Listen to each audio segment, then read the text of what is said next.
Dieu. Même des fois, dans les douleurs les plus profondes, je vais me plaindre une minute, je vais dire oui Seigneur, voilà, c'est telle chose. Mais la seconde après, je suis par terre en train de l'adorer, en train encore de lui demander pardon parce que je l'ai accusé qu'il m'avait abandonné. Alléluia. À cause de quoi? À cause de la fondation. Parce que le diable va te traquer comme une bête sauvage. Si tu n'as pas bâti ta fondation dans le roc, tu ne pourras pas. Tu ne pourras pas. Si tu l'as bâti dans le roc, oui, il y aura des moments de découragement, mais tu trouveras toujours en ton rocher un appui sur lequel tu peux tenir. Donc c'est ce que je veux que tu comprennes ce matin. Qu'est-ce que la Bible nous dit? Allons dans 1 Jean, chapitre 2. Nous quittons Ecclésiaste. 1 Jean 2, 14, 13, il dit, je vous écris, Père, parce que vous avez connu celui qui est dès le commencement. Je vous écris, jeunes gens, parce que vous avez vaincu le malin. Je vous ai écrit, petits enfants, parce que vous avez connu le Père. Je vous ai écrit, Père, vous avez connu celui qui est dès le commencement. Je vous ai écrit, jeunes gens, parce que vous êtes forts. La parole de Dieu demeure en vous et vous avez vaincu le malin. N'aimez point le monde ni les choses qui sont dans le monde. Si quelqu'un aime le monde, l'amour du Père n'est point en lui. Car tout ce qui est dans le monde, la convoitise de la chair, la convoitise des yeux et l'orgueil de la vie ne vient point du Père, mais vient du monde. Et le monde passe et sa convoitise aussi. Mais celui qui fait la volonté de Dieu demeure éternellement. Amen. Alors si je prends ces écritures et je les mets en ordre de croissance, je dirais petit enfant, je dirais je vous ai écrit petit enfant, car vous avez connu le Père, n'est-ce pas? Je vous ai écrit jeunes gens. Je vous ai écrit, petit enfant, car vous avez connu le Père. Deuxième chose, je vous ai écrit, jeunes gens, parce que la parole de Dieu demeure en vous. Et troisième chose, je vous ai écrit, jeunes gens, parce que vous êtes forts. Et quatrièmement, parce que vous avez vaincu le malin. Amen. Alors donc, petit enfant, le Seigneur parle, il dit, je vous ai écrit, petit enfant, parce que vous avez connu le Père. Donc, dans ton enfance avec le Seigneur, c'est ce temps-là que tu prends pour connaître le Père. Alléluia. C'est ce temps-là que tu prends pour connaître le Père. Parce que par tout ce processus dont je viens te parler, en aimant simplement le Seigneur, en ayant soif de lui, en ayant faim de lui, c'est juste que Seigneur, j'ai soif de toi, je veux te connaître.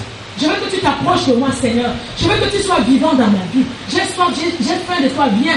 Moi, à l'époque, je ne connaissais pas le Seigneur, mais c'est comme ça que je priais. Je dis, je ne te connais pas. Ouh, toi là-haut, je ne te connais pas, mais je veux te connaître. Viens, j'ai soif de toi, j'ai faim de toi. Je ne sais pas qui tu es, mais je veux te connaître, n'est-ce pas? Donc, la petite enfance est réservée pour connaître le Père. Nous, c'est important quand nous avons nos enfants, quand ils naissent. Ne dis jamais que mon enfant est trop petit pour comprendre. Ils ne sont pas trop petits pour comprendre. N'oublie pas que ton enfant est esprit. Alléluia. Et l'esprit n'est pas limité par le temps ni par l'espace. Dès son enfance, la Bible dit que même des mamelles, des bébés qui allaitaient, Dieu a tiré la louange des mamelles. Alors si les bébés qui allaitent sont capables de louer le Seigneur, ça veut dire que leur esprit sait. Ils savent. Donc ne dis jamais, je vais attendre quand mon enfant soit grand pour lui montrer les voies du Seigneur. Non. Dès qu'il naît, tout de suite, tu commences à lui chanter les mélodies. Tu commences à prier avec lui. Tout de suite, il va s'imprégner de cela. Alléluia. C'est important. Il va s'imprégner de cela. Et il va grandir en connaissant le Seigneur. Donc, petits enfants, vous avez connu le Père. Et quand vous avez connu le Père, qu'est-ce qui se passe? Il dit, jeunes gens, parce que vous êtes forts et que la parole de Dieu demeure en vous. Quand vous avez connu le Père, la deuxième chose, c'est que la parole de Dieu demeure en vous. Alléluia. C'est la deuxième étape. Prends la parole. Mange la parole. Je me souviens, je dévorais la parole. Je pouvais lire mon Nouveau Testament en 2-3 jours. Je recommence. J'avais soif de la parole. Ai soif de la parole. Je ne la comprenais pas, mais j'ai dit, Seigneur, aide-moi à comprendre. Donne-moi l'intelligence pour comprendre. Donne-moi l'intelligence. C'est important que tu te plantes dans la parole. Tu dévores le maximum de versets que tu peux. Tu connais la parole du bout de tes doigts. Même si tu ne sais pas si c'est exactement dans tel passage, je ne peux pas citer, mais tu connais au moins que la parole se trouve dans Pierre, la parole se trouve, n'est-ce pas? Tu connais la parole. Parce que c'est la parole de Dieu, c'est ce qui va t'aider dans ta fondation. Une fondation dans la prière, mais une fondation dans la parole. Tu dois connaître la parole. Quand l'ennemi va se présenter à toi, c'est la parole que tu vas lui brandir. Quand tu seras face aux tentations, face au péché, c'est la parole qui reviendra en souvenir dans ta tête. C'est la parole qui va t'aider dans tout ce que tu vas faire. Ne méprise jamais la parole de Dieu. Ne néglige jamais la parole. Ne pense pas que tu peux t'en sortir dans cette vie sans la parole. Tu as besoin de la parole. Prends la parole en tout. Mange la parole. Désire la parole. Désire la connaître.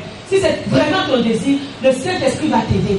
Il va t'enseigner comme Jésus a dit. C'est une autre de ses fonctions, c'est de nous enseigner, n'est-ce pas? De nous rappeler la parole, de nous donner, de nous souvenir de la parole. Il dit, jeunes gens, vous êtes forts, parce que la parole demeure en vous. Dans la jeunesse, tu as encore la force de lire la parole. Ton cerveau est encore frais. Tu as encore la capacité de la mémoriser. Tu peux stocker toute la Bible là-dedans s'il le faut. Ta mémoire, ton cerveau n'est pas encore emporté par les soucis de la vie, par les problèmes d'argent, par les problèmes de loyer, par telle autre chose. Tu as encore l'espace pour stocker cette parole. Et je te garantis qu'une parole que tu as stockée même il y a 20 ans plus tard, elle est encore dans ta mémoire et elle te revient. Donc la parole doit demeurer en toi.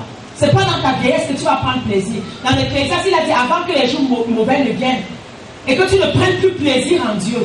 Si tu n'as pas pris plaisir en Dieu dans ta jeunesse, ce sera difficile. Alléluia. Je parle surtout de ce que Dieu a touché comme vous étant jeune. C'est différent quand Dieu te touche à 40 ans, à 50 ans, n'est-ce pas? Tu commences ton parcours en ce moment-là. Mais quand le Seigneur t'a touché jeune et tu as encore 40, 30 années à vivre sur cette terre, et que le Seigneur t'a touché jeune et que tu ne stockes pas le Seigneur en toi, tu ne stockes pas la parole, tu n'as pas une communion avec le Seigneur, ce sera réellement difficile. Donc, deuxième chose, la parole de Dieu demeure en vous. Et qu'est-ce qui se passe quand la parole de Dieu demeure en vous? Qu'est-ce qu'il dit encore? Parce que vous êtes forts. Quand tu as connu Dieu dans ton enfance, quand la parole de Dieu demeure en toi, tu deviens fort. Amen. Il dit, jeunes gens, vous êtes forts. Fort dans quoi? Fort à tous les niveaux. Tu vas être fort dans tout ce que tu entreprends. Parce que la parole demeure en toi. Parce que tu connais le Seigneur.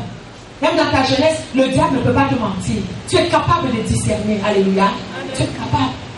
Moi, dans ma jeunesse, là, les gens souvent étaient très étonnés. Des fois, les adultes venaient. Des fois, même des pasteurs venaient pensant me tromper. Je dis tout de suite, non, c'est pas ce que la parole de Dieu dit. Alléluia. C'est pas. J'étais capable de discerner. Tu viens, je dis non, c'est pas ce que le Seigneur dit. Parce que comme j'ai prêché hier, en ce temps de la fin, l'ennemi va essayer d'envoyer des gens dans nos vies, dans notre environnement pour nous séduire par leur parole, n'est-ce pas? Pour nous dire des choses qui sont contraires. Donc si tu ne connais pas la parole, tu vas tomber dans quelque chose qui est contraire à la parole et tu vas te trouver que tu es emprisonné dans un piège.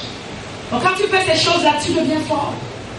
Tu deviens fort, tu te gardes toi-même, tu veilles sur toi, tu veilles sur la vie. Tu veilles sur les dons que Dieu a mis en toi. Tu veilles sur l'appel de Dieu en toi. Parce que ce que tu portes en toi, c'est un trésor. Alléluia. C'est un trésor, ça ne t'appartient pas. N'oublie jamais que ta vie ne t'appartient pas. Il y a un propriétaire de ta vie, son nom c'est Jésus.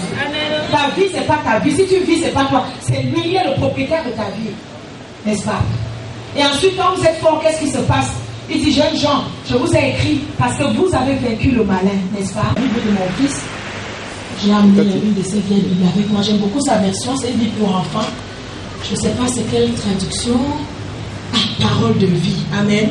J'aime beaucoup comment il dit. Je vais prendre sa traduction ici. Qu'est-ce qu'il dit dans 1 Jean 2? Depuis que j'ai découvert la Bible de mon fils, je l'aime beaucoup. Elle m'éclaire plus que lui, second. Alléluia.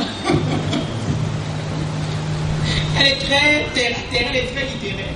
Elle m'éclaire beaucoup. Donc je suis à 1 Jean 2, 13. Qu'est-ce qu'il dit ici? 1 Jean 2, 13. Voilà. Il dit, mes enfants, dans cette je vous dis, Dieu pardonne vos péchés grâce au nom de Christ. Vous les parents, vous connaissez celui qui existe depuis toujours. Vous les jeunes gens, je vous dis, vous avez vaincu le mauvais. Amen. Ici, ça me dit le malin. Ici, ça me dit, vous avez vaincu le mauvais. Vous avez vaincu le mauvais. Et il continue en disant, vous les enfants, je vous dis encore, vous connaissez le Père. Vous les parents, vous connaissez celui qui existe depuis toujours. Vous les jeunes, je vous dis encore, vous êtes forts. La parole de Dieu reste en vous et vous avez vaincu le mauvais, n'est-ce pas? Voilà. Parce que quand tu deviens fort, la prochaine étape, c'est que tu vas vaincre tes faiblesses. Alléluia. Tu vas vaincre le mauvais. Tu vas vaincre tout ce qui est mauvais. Tu seras capable de rentrer dans ta destinée. Et ne pense jamais qu'il est trop tôt. Je suis trop jeune pour entrer dans la destinée. Non. Alléluia. Tu vas être capable de rentrer.